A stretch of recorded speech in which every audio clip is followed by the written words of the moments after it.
तुम भी कहोगे अब कल से मिलेगा बर्तन, टाइम से आना तो बर्तन मिलेगा। तो वहाँ भी चर्चा होने लगी। कोई कहे अरे चलो भगवान हमको पतीला है, ये कह रहे थे छोड़ पतीला, मेरे तो इतनी बड़ी पढ़ाई नहीं है। कोई कहे मुझे ये मिला, कोई कहे मुझे। पूरे नौतनपुरी में ना चर्चा हो गई कि किस चर्चा में जाना चाहिए। यहाँ पर भगवान खुद आ गए, मतलब हांडा देते हैं, बर्तन देते हैं, चम्मच देते हैं, लाइन फिर तो जो लोग आने शुरू हो गए। तो उसी शहर में एक परिवार था, केशव राय ठाकुर का। किसका परिवार था? केशव राय। उनके 5 पुत्र थे। हलारे सुरीना तन उदर भाई धन, केशव ठाकुर पिता प्रयत काशीराज प्रधान। संवत 1675 भादवदी 14 नाम, रघु जाम और बारगति प्रगटे धनी श्री राम। बोलो श्री गाना प्यारे की जय। केशव ठाकुर जी के 5 पुत्र थे। कितने थे? उससे चौथे नंबर के जो पुत्र थे उनका नाम था महराज ठाकुर। सबसे बड़े थे हरिवंश राय ठाकुर। कौन थे? सबसे बड़े कौन थे? हरिवंश ठाकुर। उसके बाद सांवरिया ठाकुर, उसके बाद गोवर्धन ठाकुर, उसके बाद श्री महराज ठाकुर और सबसे छोटे केशव राय। 5 बच्चे थे केशव राय ठाकुर। और केशव राय ठाकुर की पत्नी का नाम धनबाई था, यानी महराज ठाकुर जी की माता जी का नाम धनबाई।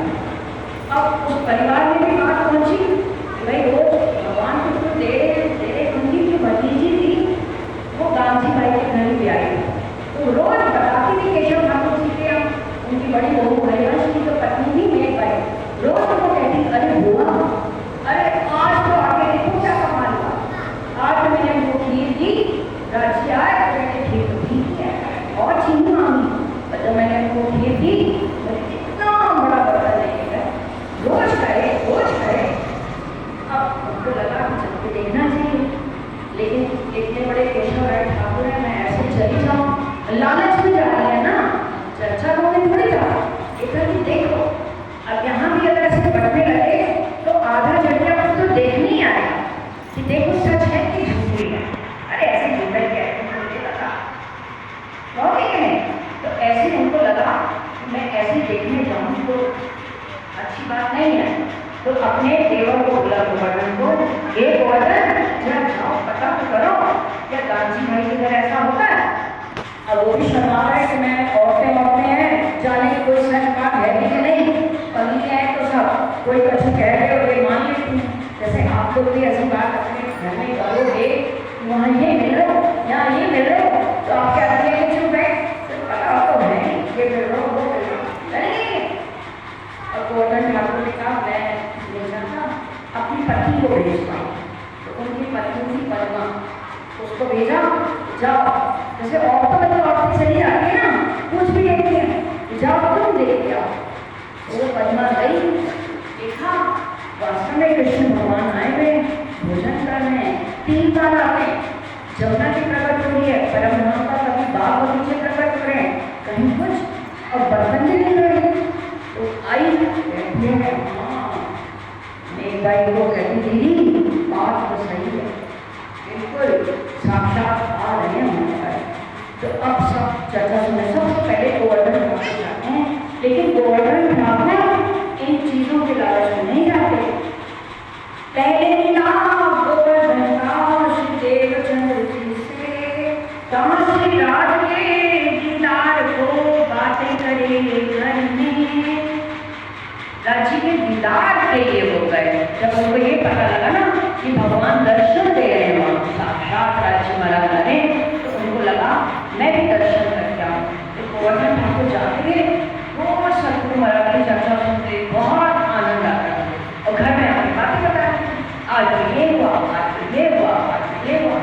तो छोटा भाई जब महराज ठाकुर थे, अब उन्होंने पल्ला पकड़ लिया भाई का, तुम हवाओं की चले, हवाओं चले, जैसे लेकिन छोटा कोई साथ नहीं, हवाओं कर हम भी चलेंगे, हम भी चलेंगे। तो उन्होंने कहा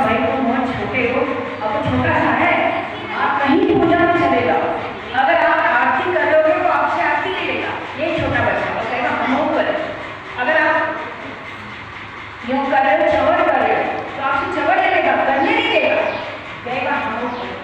तो ये बचपन में जो संस्कार डलते हैं ना और राज्य के प्रति डले वे बहुत राजी। ऐसे ही 12 वर्ष के वो छोटे उनके भाई मेरा ठाकुर हमको भी लेके चलो, हम भी जाएंगे सतगुरु महाराज, हम भी जाएंगे। अब वो कह रहे इसको क्या चर्चा समझ में आएगी, ये तो छोटा है, बुद्धि है नहीं इसमें, ये भी डांट रही है, अरे बैठो चुप। लेकिन उसकी हट था, बाल हट तो वैसे ही मशहूर है, नहीं हम तो जाएंगे। तो उन्होंने कहा मैं सतगुरु महाराज से पूछ के आऊँगा तब मैं लेके जाऊँगा, लेकिन माने नहीं। एक दिन गए भाई उनके पीछे रोते रोते और नंगे पाँव ही दौड़ गए, और जब सतगुरु महाराज के घर पहुँचे तो फिर ये भाई सल्ला पकड़े भाई का, हम भी आ गए भैया, हम भी आ गए। अब भाई क्या करे, अब जब तुम आ ही गए हो तो पूछने का तो रहा नहीं, तो बेटा तो फिर मेरे पीछे आ गया, चल अभी यहीं खड़ा रहे, अब बाहर खड़ा रहे, मैं पहले सतगुरु महाराज से पूछ के आऊँगा फिर मैं तुम्हें लेके जाता हूँ। फिर सतगुरु महाराज से आज क्या कहते हैं, तो सतगुरु महाराज क्या कहते हैं, संवत 1687 माघ श्री नाम मिलाप श्री देवचंद्र जी सो भयता तब गोवर्धन श्री महाराज को लेके चले साथ, तब आए चरणों लगे सिर पर धरे हाथ। बोलो श्री राधा की जय। चरण भगवान के भय 5 बरस का दहेज नहीं कहा, अरे उसको लेकर आओ, तुम कहते हो तुम्हारा छोटा भाई बाहर खड़ा है, रो रहा है, चर्चा में आएंगे, लेके आओ उसको अंदर, क्योंकि ध्रुव भगवान को तो 5 वर्ष की आयु में ही भगवान की प्राप्ति होगी। तो बच्चों को मना नहीं करो, ऐसे ही हमें अपने बच्चों को मना नहीं करें। अगर वो मंदिर आते हैं, अब क्या पता कौन आता है, वो बैठती है, वो अपार रूप में आके उसको लाभ लेना हो, तो बच्चे को आने दो। तो जैसे वो आते हैं उनके सर पर हाथ रखते हैं, जैसे देवदत्त पहचान जाते हैं कि ये तो परमधाम की इंद्रावती सखी है। पूरा धाम के संवत 1687 का समय था जब मिलाप हुआ का, और इनकी उम्र कितनी थी, मेरा ठाकुर की 12 बरस मास हुए ऊपर गए 4, तब से मेरा का बात हुआ विचार। 12 बरस 2 माह और ऊपर गए दिन 4 दिन ऊपर, 12 वर्ष की आयु जब मेरा ठाकुर का देवचंद जी से मिलाप हुआ, और अब देवचंद जी ने देखा ये तो परमधाम की इंद्रावती शक्ति है और आगे जागरण का कार्य इनसे ही होना। अब वो रोज चर्चा के लिए आएंगे दोनों भाई। अब एक दिन क्या हुआ, जो हरिवंश ठाकुर थे वो बड़े भाई थे, वो बाहर गए थे सफाई में, और 2 भाई ये चर्चा में आ गए। सबसे छोटे को तो वैसे ही छोड़ दिया जाता है, छोटे से क्या, तो बचा एक भाई सावरिया। अब घर का सारा काम उसी को करना, खेतों में भी हो जाए, राशन भी वही लाए, माँ उसी को पुकारा है, अरे सावरिया जाओ गेहूँ खत्म हो गया, जाओ तरकारी खत्म है, जाओ दूध खत्म हो गया, जाओ। अब सब उसको दौड़ाया करें, खेतों में काम करना, कुछ भी काम करना, जाओ जाओ। अब 5 भाई एक ही को दौड़ाया जाए, गुस्सा होगा। उसने सोचा आज ये दोनों चर्चा में जा रहे हैं, आज इनको आने दो, आज इसने खबर दिया। तो क्या हुआ, ये बाहर न लगे, जैसे उनके घर के बाहर ही नल था, हैंडपंप जैसा, वहाँ स्नान कर रहे थे। अब दोनों भाई खूब मजे से चर्चा सुनने जाए, 2 घंटा लग गए, 2.5 घंटा लग गए, पता ही नहीं लगा, और वहीं रुक जाओ।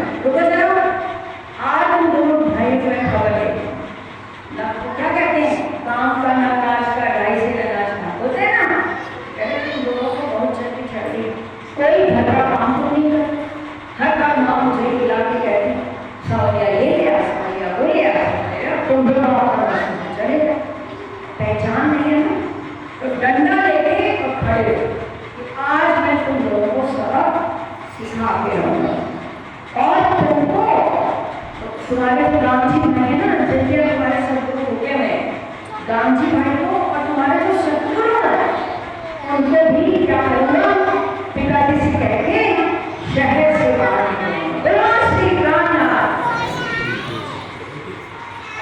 चुपचाप डांट को सुनते रहना, डंडा भी बनेगा, कुछ नहीं बोले।